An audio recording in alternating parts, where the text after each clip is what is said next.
Well, hello, this is Pastor Hensley. And I'm Lady Nicole, and you have turned into our Better Unite. And what a spectacular day that this has been. I'm really excited about what God is doing as we start. This is June 1. Can you believe that? Yeah. There have been 5 months already that are gone, and our prayer is that you are already walking into what we believe is going to be your best summer ever yet. Well, and we celebrate you all. For the last month, we did do an encore ministry with the Trap series, and we got so many people calling us and telling us. I mean, people have been tagging us, they have been sharing it, and even sending great messages of how this Trap series, even though it was an encore presentation, how it really is still kind of fortifying and equipping them to be able to fight this good fight of faith. Well, so we're back in June. Yes! Have you missed being in the building? I did miss it. And next week, we will be premiering a new location for Emmaus. Ooh, da da da da! What we want you to know is that we are, I think, just gearing up for the greater and the bigger that God spoke to us at the beginning of 2023. Well, you know, Lady Nicole, it was fascinating because we were actually going through some old papers in the computer. And I found the original written plan for Emmaus. And to tell you how far back it was, Emmaus wasn't even Emmaus. The document is just called New Church. Yeah, I remember that. Didn't have a name. And God had given us all the way back then this concept of multiple campuses. And I think it's the brilliancy of God. You know, sometimes when we look back over things, God starts to give us a plan or an outline, and we have a tendency of not recognizing what does all this mean. You know, He gave you that already knowing there's going to be a pandemic, already knowing that things would shift in this world of church. And I do believe that God is the same yesterday, today, and forevermore, and that He still said, forsake not the assembling of yourselves together. How powerful it is to when you can see the hand of God already early on now coming to pass in this moment. Yeah, and for me, I've entered a new season for myself. I'm doing this without stress, struggle, and strain. And so it's been amazing to just watch how God is orchestrating. So for those of you that don't know, our new campus will be called Emmaus at St. Albans. It is going to be, I just believe, an extraordinary moment because some of our East Siders have been coming all the way west, and some of them are going, woo, woo, woo. We are on the East Side, so we will still be having our Emmaus at the Y campus, even though we're unified for the entire month of June. So if you have not been in the building, especially during this series, you need to be in the building. And then next Thursday, somebody say next Thursday. Next Thursday, and I think that's June the 8th. Yes, you'll have the first opportunity to have our first official service at St. Albans. That's 4601 Emerson. Yes, it's North Emerson. And what right, I want right on the corner, 46 and Emerson. Yeah, and it's, I believe, a perfect opportunity for you to be able to come and get back into the flow, get back acclimated to being in the presence of God. That we're coming back, Better Unite. We're to be back in person. I know, we kind of shifted and people think it's okay to be out for Bible study. But what I want you to know, in order for you to be the best you, to be all that God's called you to be, to get the information, the knowledge, and the know-how, it is imperative. It is so important that you come into the house so that you can be able to glean here and be in the room with other believers together as one body. Yeah, plus we're going to have a worship night, and for us, those usually includes healing. Yeah. So we're going to be praying for people, very personalized ministry with prayer and with worship, and we're going to just set the house up right. Yeah. And so you only have one time to make it your first. So if you come next Thursday, when you come next Thursday, you'll be able to say you were at the first ever Emmaus service at St. Albans. And I love the fact you said the first. I believe we're in a season where God is doing some new things. He said, I'm doing a new thing. Do you not know it? And I believe that you have an opportunity to be in the momentum shift. Hear what I just said. You need to tweet that out. The momentum shift of what God is doing in this new season. I believe God's pouring out a new revelation. He's pouring out a new spirit. He's pouring out in a way that's going to shift you to really experience his power on a whole nother level. And don't miss it. Don't miss it just kind of getting into the mundane when God's trying to do a momentous shift. Well, for a lot of people, summer is a time to back off. Yeah. But, that's not our nature. No, we have a slogan, right? Yeah. We don't back down. We don't back off. And we don't lower our expectations. And so this summer, we're really going to go for it. We believe that this absolutely will be your best summer ever yet. Now, Lady Nicole, part of, we really sought the Lord on this, and we're teaching a systematic process of what will make this the best summer ever yet. But once you master this process, I'm telling you, Pastor, that people are going to be able to speak. Get your pen, your paper. I need you to tag, tweet, and let somebody know that we're on right now. But you just said it. It's a systematic system. And not only will you have your best summer ever yet, but you'll have your best fall yet. You'll have your best winter yet. 2024 will explode, and so on and so on. And so when you lock down on this series, when you lock down on all the tools, and like you said, this systematic system, you're going to set yourself up to really go from faith to faith and from glory to glory. Yeah, I think the issue, Lady Nicole, is that so many people have been willing to play darts with their future. Yeah. Where they just kind of take it, they're doing kind of these random things, and they're throwing the dart and hope they hit the bullseye. And sometimes they may hit the bullseye, but because it's so random, it's not repeatable. Yeah. And so really, this system is just that. It's strategic, it's spiritual, but it is a system. God left us a system right here in plain sight in the Bible about how to be successful. And that's really what we're teaching. Because the whole foundation of this series, as you get your pen and your pad, because we're going to dive into a message tonight that you do not want to miss, that he gave Joshua the strategic formula, the plan of how to be successful. Because he says very clearly in Joshua 1 and 8, put that down. He says that meditate this book of the law, that means the word of God, shall not depart out of your mouth, but meditate on it therein day and night. And then this is the then. Put the then right there. Then you will make your way prosperous, and then you will have great success. Well, and right before we jump in, because God has just been hammering this. Yeah. You were talking about there's a shift, and there is definitely a shift. And this represents that shift. Yeah. Because they had been in the wilderness for 40 years. And all of that time, manna was dropping from heaven. Yeah, God was just making supernatural provision. But it was provision for just enough.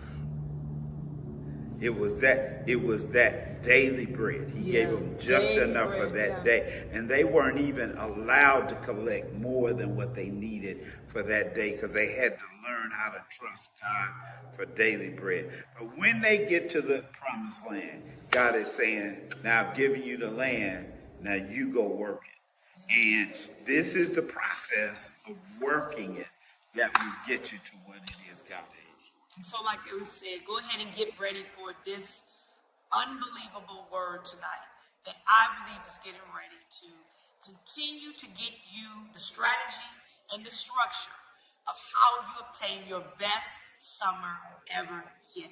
Tag, share, and tell somebody. That's right. We're in a series, Pastor. Your series is called The Best Summer Ever Yet. Do you want the best summer yet? Do you want to have your greatest summer that you've ever had yet? Well, if you do, or if you've been sitting by talking about, how can I have the best summer yet? What we want you to know is we want you to go back and check out this series, but I want to piggyback off of Sunday. Yes. I think you did a great job on Sunday, Lady Nicole. And you really got us fired up and ready to go, but there was some more detail yeah. that you wanted to dive add into in that. So we're going to work on that detail. So we're not going to add some special name to it. We're just going to say Decision Day 2. On Sunday, if you have not looked at the series, I want you to go back, check out the entire series, but specifically, I want you to check out Sunday to kind of help you with tonight, because really, God gave me this whole thing. I mean, he had been dealing with me on it about it was a decision. And the difference between Moses and Joshua, I don't want to get ahead of myself, but that this decision was about Joshua 1 through 9. Well, let's do our confession of faith. Repeat after me. This is my Bible. This is my Bible. I am what it says I am. What it says I am. I can do what it says I can do. What it says I can do. I'm a believer. Not a doubter. Not a doubter. A doer. Not just a hearer. And my life. Is the better. For having heard. The word of faith. Because faith. Comes by hearing. And hearing. By the word of God. So I want you to turn with us to Joshua 1 through 9. This entire series is built around Joshua 1 through 5 or 6. But I wanted to go down a little further. And I want to just read it to you real quick.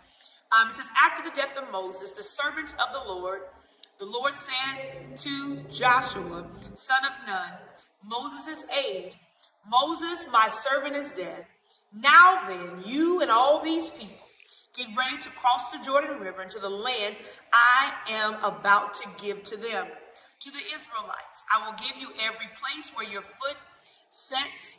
And as I promised to Moses, your territory will extend from the desert to Lebanon and from the great river to Euphrates, all the Hittite countries to the Mediterranean Sea in the west, and no one will be able to stand against you all the days of your life. Meditate on that. No one.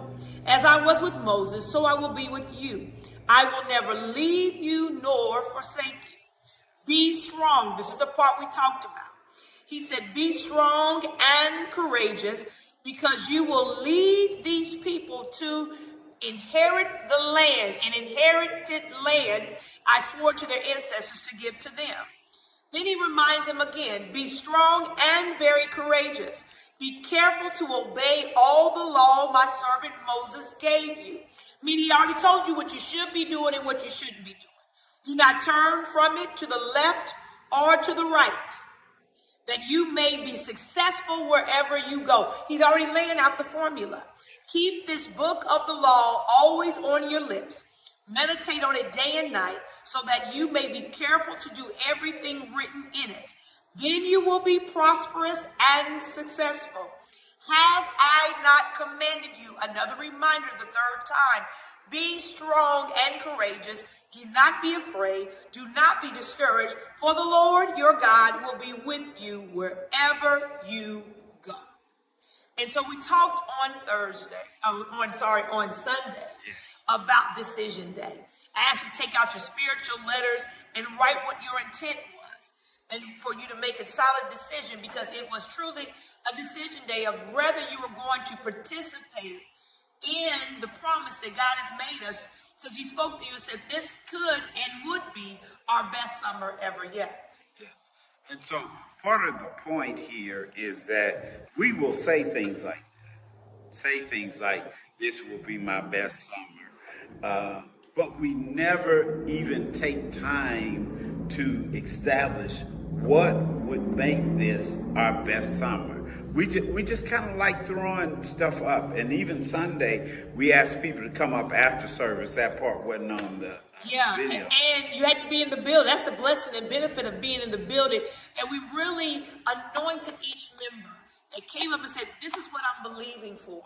This is what would make it my best summer ever yet. This is how I believe that God is telling me that I'm going to experience his best in the great that he has for me. And the bigger.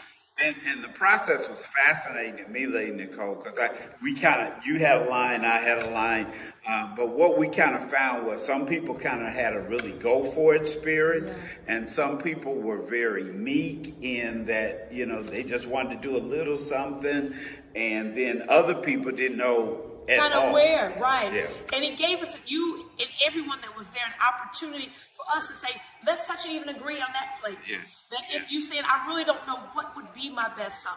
And as we're talking about this and giving you the formula, the strategy, the plan that God has outlined, really seeking the face of God to say, how would this be my best summer ever yet? Yeah. Now, we do believe that, you can hear God.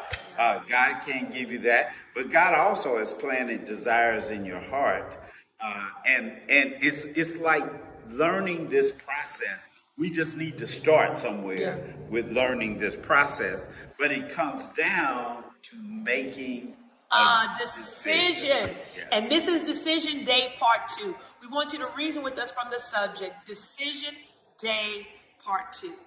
Now, I want you to know when we pick up this text very clearly, one thing is just clear. Joshua is left as a leader. He was Moses' aide. And God says just straight to him, Moses is dead. I need y'all to get this clear. Yeah, because some of us, it was like they wasn't getting it. Yeah, they had mourned for 30 days. It's 30 days in. And for some of you watching right now, you find yourself in a situation and you feel stuck, you feel stagnant, you feel stalled, and you're saying to yourself, I don't know what to do. I don't know how to move forward. I don't know how to get out of this place. And God said to Joshua, what we're saying to you tonight is whatever that was is over. Yeah. So, see, the problem is some of us are Christians and we believe in resurrection. But some stuff died need to stay dead. It just needs to stay dead. It died for a reason. Yeah. You got off that boat. You got off that ship. And what we're saying is Jesus came back. Yeah. We gonna come back. But there's some stuff you need to leave it dead. So he said that, and that's what he said about Moses. He said, Moses is dead. And what we're saying is that dead. That don't mean that God's not getting ready to do bigger and better and greater. What we're saying is stop mourning over something that you should be done with. Right there. Oh, that was a tweet, a text, something out there. That might be the whole lesson. It's right there. Stop mourning over something you should be done with. You waking up upset over a broken relationship, and like they say, it's called a breakup because it was broken. And it's dead, and you keep trying to resurrect it, and you need to let it die. And can I just say that? You should be done with it. Yeah. Done already. Finito, finerde, over. Because I believe that sometimes God is trying to resurrect some things on the inside of us. Yes. And if we don't get done with what that thing was, then nothing can be resurrected on the inside. Well, and if you're focusing on dead stuff, it's going to bring about dead works. You can't keep focusing on dead stuff and think it's going to generate life. It's dead. That's good. Yeah. The definition of Decision Day, I need y'all to get this. It refers to a day when high school seniors are expected to notify colleges and universities of the decision to accept or decline offers of admission. And just real plain to the point, what we're saying is that God is offering us an opportunity to make a decision. Yeah. And you have to decide whether you're going to accept it or not. And what I said Sunday is not making a decision, is making a decision. And so we're starting here. For those of you that are going to take this Best Summer Ever Yet journey with us, you have to make a decision. Because it was so funny. People kept saying, "Well, I don't know. I just want peace." Okay, no, that's not what you want. Peace may be a part of it, but I don't know if just peace is going to make this your best summer ever yet.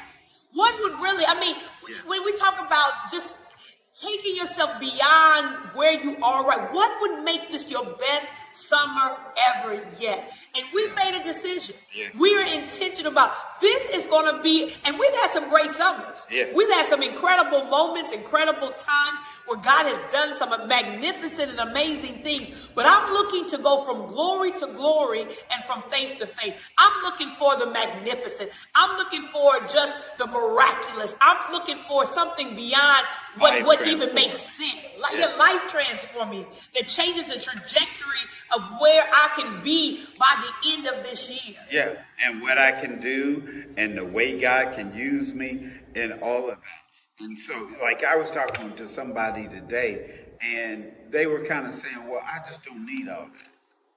And, I had someone share that message with me. They said, well, you don't need all that if you're planning to be selfish. Like people say, well, I don't need all that money. Yeah.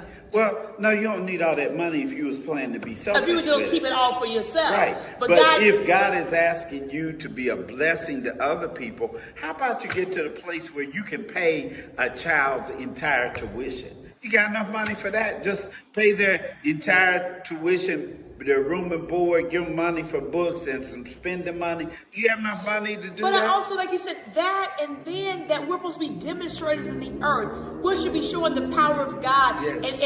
and how God can truly bless his people. People are looking for opportunities to want to connect with God. And sometimes you're the connector. Sometimes you're the conduit. And we miss that. This is not about us, I, me, my.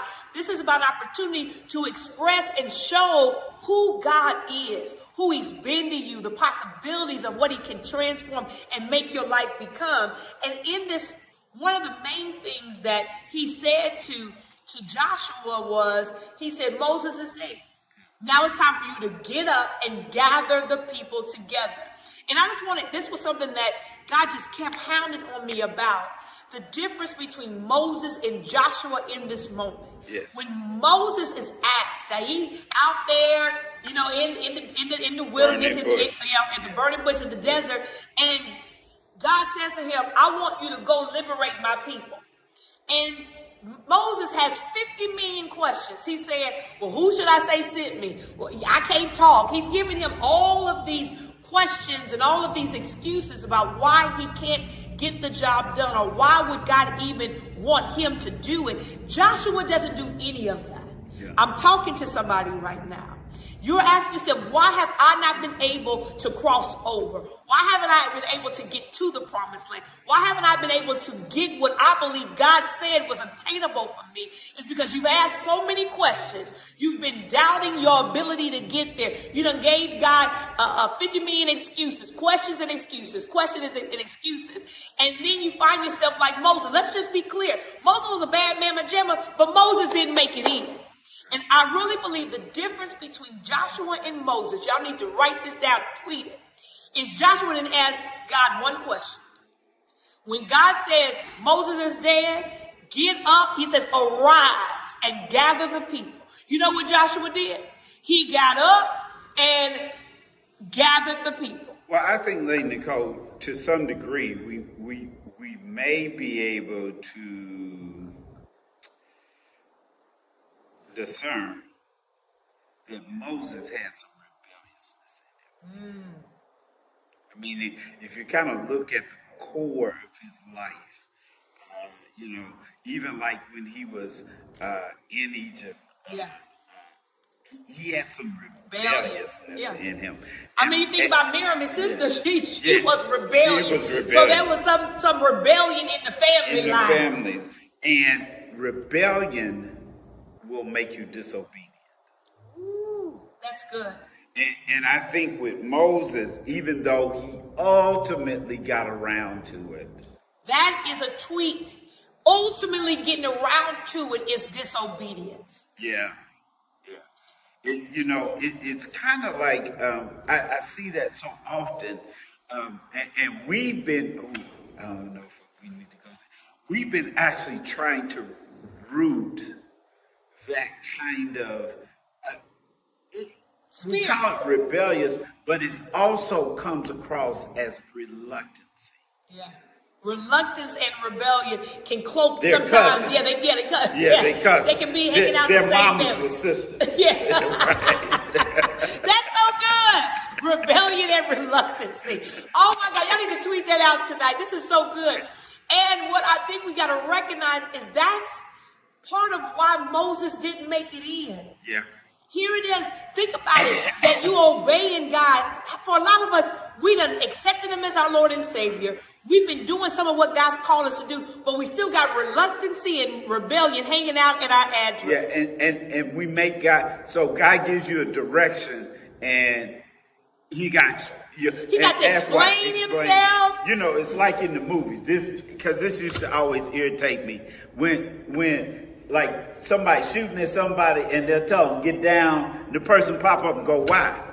Why? It's like just get down. I don't have time to explain that is so good. God does not have time to explain to you where he's trying to take you and how he's trying to take you. You got to trust the master. You got to trust his plan. You got to trust in his ability to get you to where he ultimately has called you. And that's what this is really all about. When we talk about obeying God, because that was that was the very first thing that I believe Joshua was given as the strategy was obey.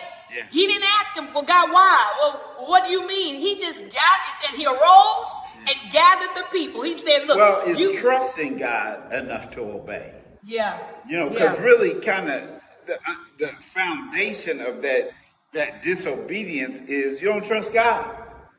You think God's trying to do something to you? Can you just say that again? Yeah. Write that across the board. The majority reason why we do not obey is because if we're really, really honest, we don't trust God. Yeah, we think we know better than God. Well, God, why you want to do it like that? Because God knows something you don't know. And can I say this? Somewhere down in you, you feel like God messed up or failed or didn't give it to you the way you thought, and you still got questions. You still got questions about the situation. And what we're saying tonight is you got to stop with this reluctance and this rebellion. You got to stop with this non-trust factor when it comes to the things of God. You've got to make a decision. Do you trust him or don't you trust him? Yeah, it's decision making. You know, because a lot of us are still hokey pokey in. That's it. You know, we're in today, we're out tomorrow. Okay, God, I'm going to do what you say. No, I don't know if I want to do that. We're going back and forth, and we're saying, you can't do that and have the best summer ever yet. It's the scripture. It says, trust in the Lord with all your heart. That's the decision. Or you're going to lean to your own understanding. That's the two things you got to do. Trust in the Lord with all your heart, or you're going to lean to your own understanding. That's the decision to make here. In order to obey God, you got to trust with all your heart, or you're going to lean to your own understanding. And so we're trusting that this is going to be your best summer ever yet. So the point one is obey. Look at your neighbor, touch somebody. If you're driving, don't touch nobody. Just touch yourself and say, obey. Obey. And I'm telling you, that's for me. That's for Pastor Green. That's for everybody. Because so many times we can get like, life is pretty good. I'm all right. No, there's obedience lacking. There's something in your life where you haven't fully done it exactly the way God has commissioned you to do it. And what we're saying tonight is in order for you to truly lean into this thing of best summer ever yet, you got to obey. And then number two was what? Operate in faith. Woo! Let me say this. Joshua don't know what he's doing.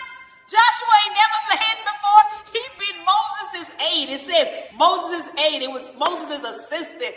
He has not had the helm of the responsibility of all these people. He don't know what to do. He don't know, he hasn't had that one-on-one with God the way Moses has. So when God comes to Joshua that way, he didn't ask him no questions. He just got up and did it.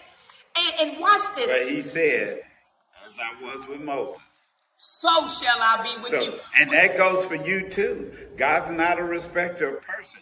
Just like God has done miraculous things for other people, why not you? That's it. If he did it for your cousin, he'll do it for you. If he's done it for Pastor and I, he'll do it for you. What he said, as I was. And what you need to say, and I said this, as he was with your grandmama, so he's going to be with you. As he was with your mama, so shall he be with you. Some of us say, well, my mama's praying for me. No, what we're saying is the same God that heard your mama's prayers is the same God that will hear yours. And you've got to decide, like Joshua did. He obeyed God and he was operating in faith. Well, and we got to speak to it because there's a particular personality thing that has to know every detail before they can move.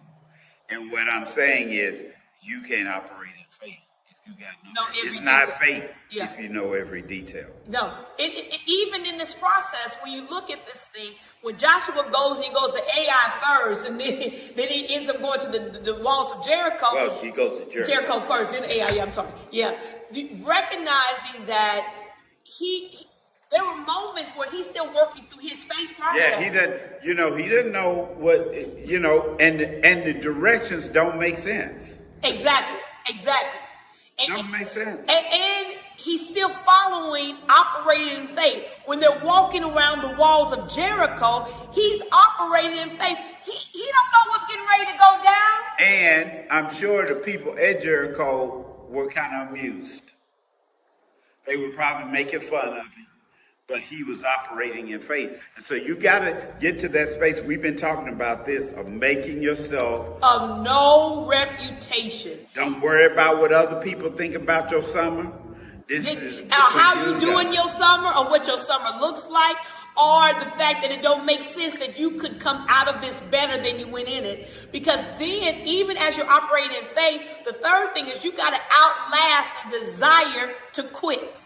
When they're walking around the walls of Jericho, I guarantee that third time around, they want to say, this don't make no sense. Joshua don't know what the heck he doing. You know he wasn't nothing but the assistant. A new leader. Yeah, we need Moses back. Yeah, she said, okay, somebody gonna resurrect Moses. Y'all know let's pick us a new, because they were infamous about talking about picking a new leader. Every time something went a little crazy, they was like, we need to pick somebody else. And recognizing this, that there were moments where they were wanting to quit. Yes. But Joshua, I'm sure there were moments that he wanted to quit, but I don't hear him muttering and complaining like Moses did. I think he had a desire to understand, we're going to finish this thing. We're going to get to what God said. We're going to get to where God promised. And I'm talking to somebody tonight. You need to get an outlast in your spirit. I'm going to get to where God said. I'm going to do what God said do. I'm getting ready to operate in victory. I'm going to be triumphant in every situation. Don't care how bad it looks. Don't care what's going down. I don't care if Pookie, Mookie, and Juki all jump off the ship. What I'm telling you tonight